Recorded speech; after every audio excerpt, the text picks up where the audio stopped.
कहते हैं कि सच कड़वा होता है, पर यकीन कीजिए कि कुछ सच खौफनाक भी होते हैं। और दुआ कीजिए कि वो खौफनाक सच कभी आपसे न टकरा जाएं, क्योंकि वो सच बीते हुए कल की शक्ल में होते हैं और अक्सर ना भुलाए जा सके दर्द की शक्ल में भी। और हाँ, वो रिश्ते हुए दर्द आपके आस पास ही होते हैं, सुबकते हुए, कराहते हुए और कभी कभी इंतकाम लेने को तड़पते हुए भी। इसलिए जब तक वो सच आपको छूते नहीं, शुक्र मनाइए। आज की कहानी नागपुर के रहने वाले इंजीनियर विनीत देसाई की आप बीती है, जिसे वो खुद सुनाएंगे। विनीत देसाई जो ग्वालदम की सुंदर पहाड़ियों में अचानक उस सच से टकरा गए जिसने उनका बहुत कुछ छीन लिया। शायद मैं और मेरी वाइफ प्रज्ञा अभी कुछ महीने पहले नागपुर से उत्तराखंड के ग्वालधाम में शिफ्ट हुए थे। ग्वालधाम हमें पहली नजर में इतना सुंदर लगा कि बता नहीं सकता। और कुछ ही दिनों में सर्दी का मौसम भी आ गया। झील और झरनों वाले इस छोटे से पहाड़ी टाउन की सर्दी इतनी सुंदर लगी कि हम सोचने लगे कि लोग लाखों खर्च करके स्विट्जरलैंड क्यों जाते होंगे, जन्नत तो यही है हमारे अपने देश में। पर जल्द ही हमें सर्दी का असली मतलब समझ में आ गया, जब आसपास का सारा इलाका झील और झरने बर्फ की चादर से ढक गए।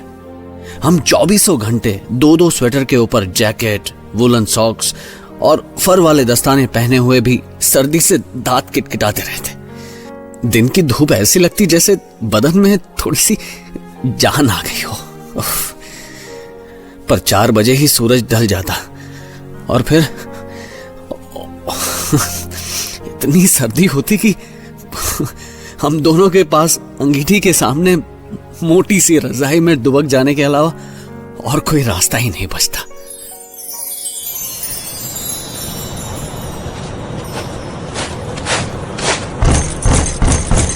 आई देर लग गई आज साइड पे। अब अंदर भी आने दोगी या यही सवाल करती रहोगी? सॉरी बाहर बहुत ठंड है, जल्दी अंदर आ जाओ। Give me the bag. अंगीठी जली हुई है।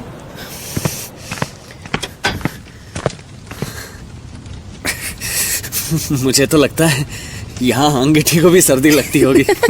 हाँ। भगवान जाने यहाँ के लोग कैसे जीते हैं। अभी हम उस बर्फीली सर्दी से लड़ना सीख ही रहे थे कि कुछ ही दिन बाद हमें एक अलग सा एक्सपीरियंस होने लगा। अक्सर हमें महसूस होता जैसे किसी ने हमारे दरवाजे पर दस्तक दी हो। विनीत देखो, फिर से वही आवाज। पता नहीं, कुछ समझ नहीं आता क्या है ये। देखना तो पड़ेगा ना, कहीं सचमुच कोई हुआ तो है?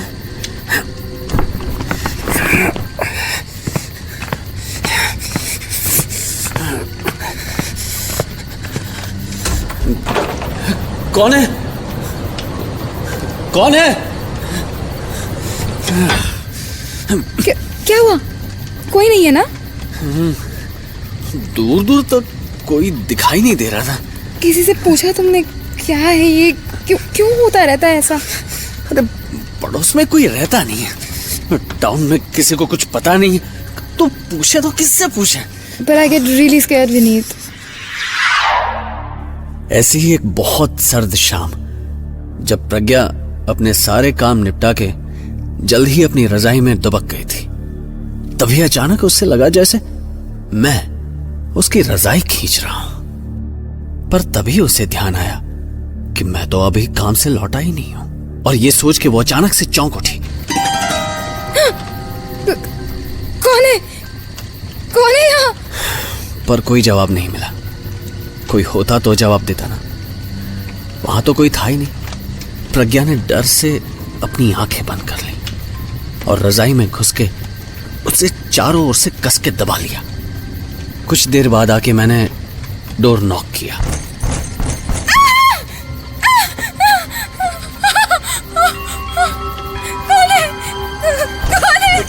क्या हुआ प्रज्ञा? कोई बोलता क्यों नहीं? कौन है? प्रज्ञा मैं हूँ। विनीत! दरवाजा खोलो। यहाँ कोई है? विनीत! प्रज्ञा प्लीज ओपन द डोर जल्दी। विनीत, तुम ही हो ना? Okay, okay, I am coming.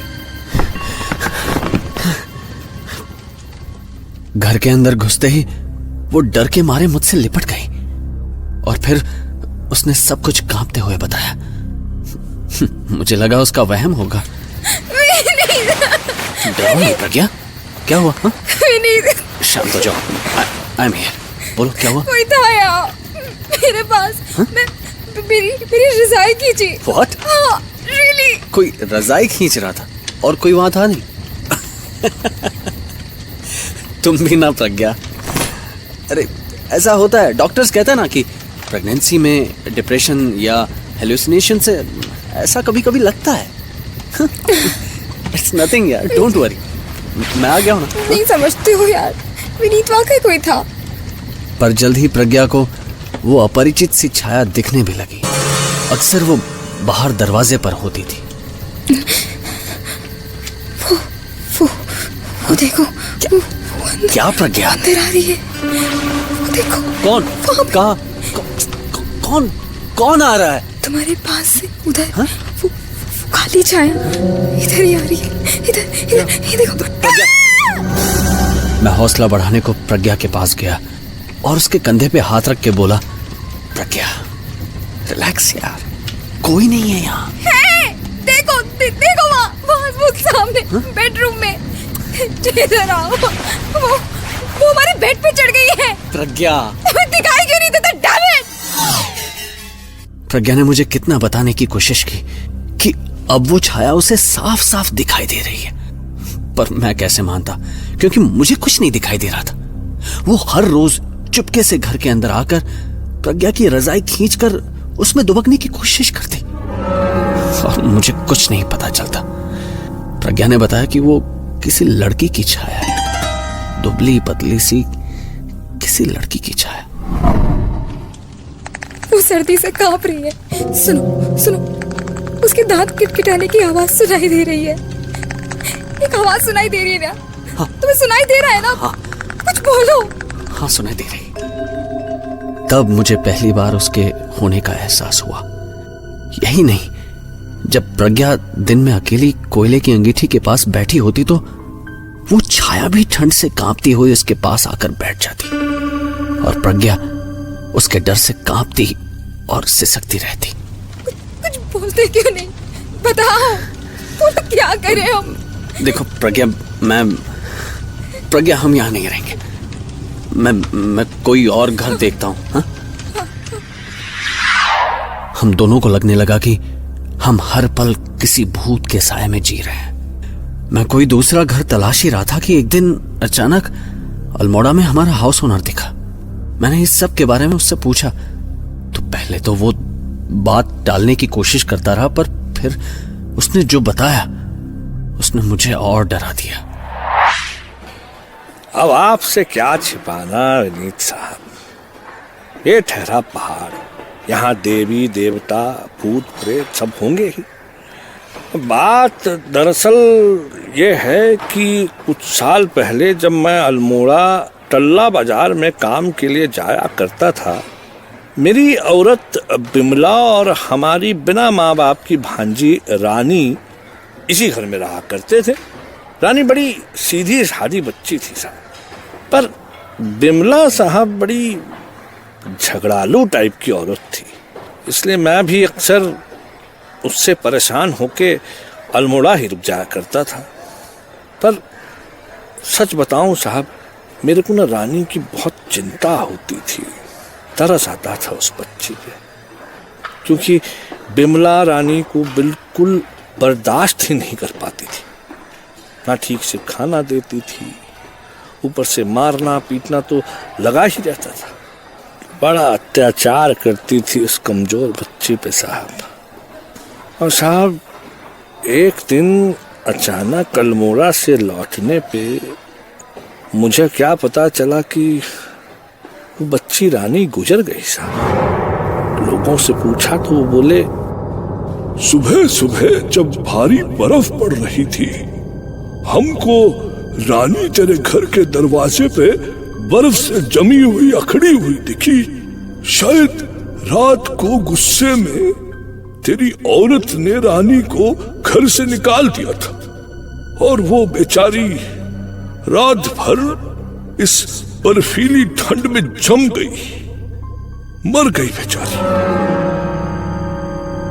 और साहब उसके कुछ दिन बाद मेरे को एक सुबह बिमला भी वैसे ही दरवाजे के बाहर बर्फ में ठंड से अकड़ी हुई मिली। दम निकल चुका था उसका भी। क्या जाने जब सारे ग्वालधाम में ऐसी जोर की बर्फ पड़ रही थी तो वो औरत घर के बाहर करने क्या गई थी। ये सुन के मैं बहुत डर गया और उस घर को छोड़ने का पक्का फैसला कर लिया। पर अभी मैं कोई और घर ढूंढ ही रहा था कि मुझे एक अर्जेंट काम से हेडक्वार्टर दिल्ली जाना पड़ा। मैं प्रज्ञा के लिए बहुत परेशान था क्योंकि प्रज्ञा 9 महीने की प्रेग्नेंट थी और हमारा बच्चा कभी भी आ सकता था। प्रज्ञा, 4 दिन की बात है। दिल्ली से आते ही हम दूसरे घर में चले जाएंगे, पर मुझे चिंता है तो तुम्हारी प्रेगनेंसी की। तुम जाओ ना प्लीज, डोंट वरी, मैं अपना और अपने बच्चे का पूरा ख्याल रखूंगी, I promise. Okay bye. Okay bye, have a safe journey. Yeah thank you, you take care. हाँ बाय।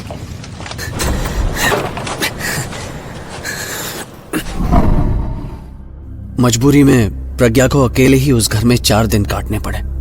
जिस दिन मैं ग्वालधाम से बाहर रहा, हर मिनट प्रज्ञा की ही चिंता करता रहता था। और आखिरकार जब मैं ऑफिस का काम निपटा कर घर लौटा तो दरवाजा खुला देखकर कुछ परेशान हो गया।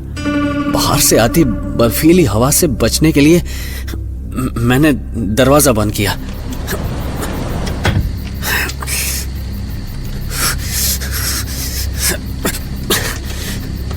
और प्रज्ञा को आवाज देता हुआ अंदर आया।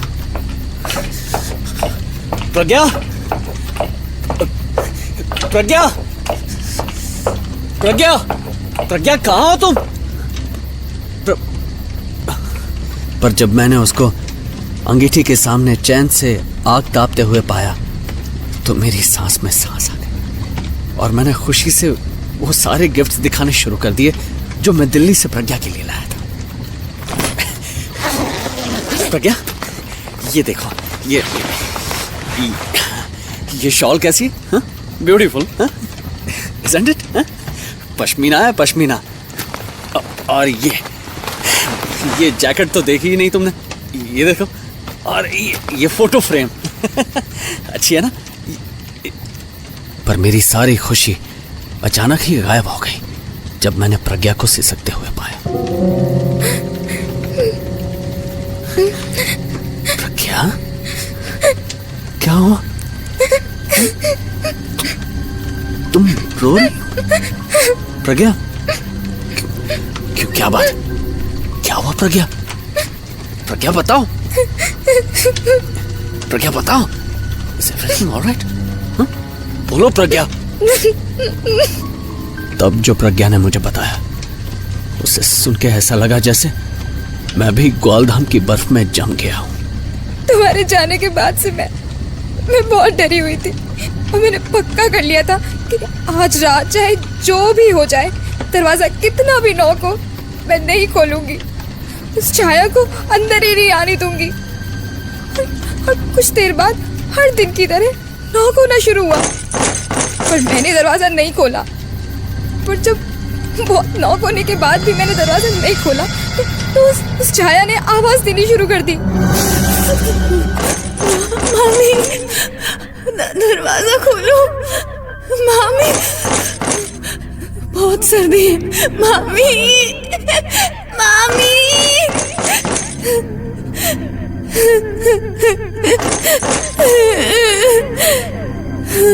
पर जब जब जब फिर भी दरवाजा नहीं खुला तो छाया का रोना गुस्से में बदलने लगा।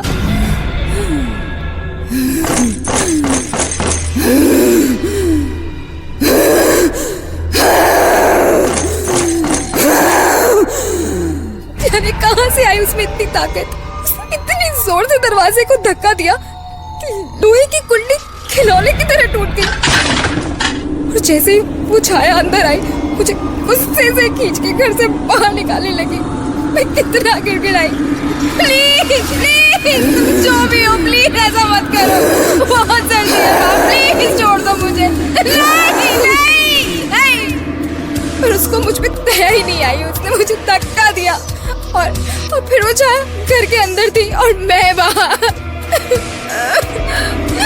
दरवाजा खोलो प्लीज, बाहर बहुत सर्दी है, प्लीज दरवाजा खोलो, ओपन द डोर, मुझे प्लीज अंदर आने दो, प्लीज प्लीज।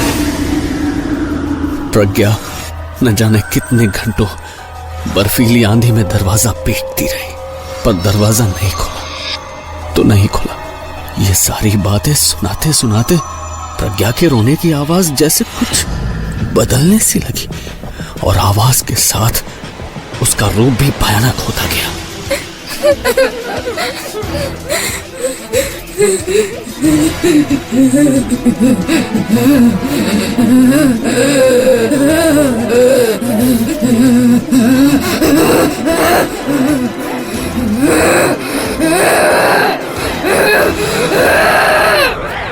मुझे विश्वास नहीं हुआ कि मैं देख कह रहा हूं, क्योंकि कुछ ही देर में प्रज्ञा की जगह प्रज्ञा की छाया बैठी दिखाई दी और फिर मेरा ध्यान उसके बगल में गया जहां उस लड़की की छाया भी बैठी हुई थी जिसने प्रज्ञा को इस हाल में पहुंचा दिया था। और तभी मुझे ध्यान आया कि जब मैंने प्रज्ञा को अंगीठी के पास बैठा पाया तो उसका पेट बिल्कुल नॉर्मल था। I mean, कोई प्रेगनेंसी नहीं थी। कैसे? मतलब हाउ इज इट पॉसिबल? और तभी जोर से दरवाजा पीटने की आवाज आई। कौन है? कौन है? पापा दरवाजा खोलो, मैं हूँ।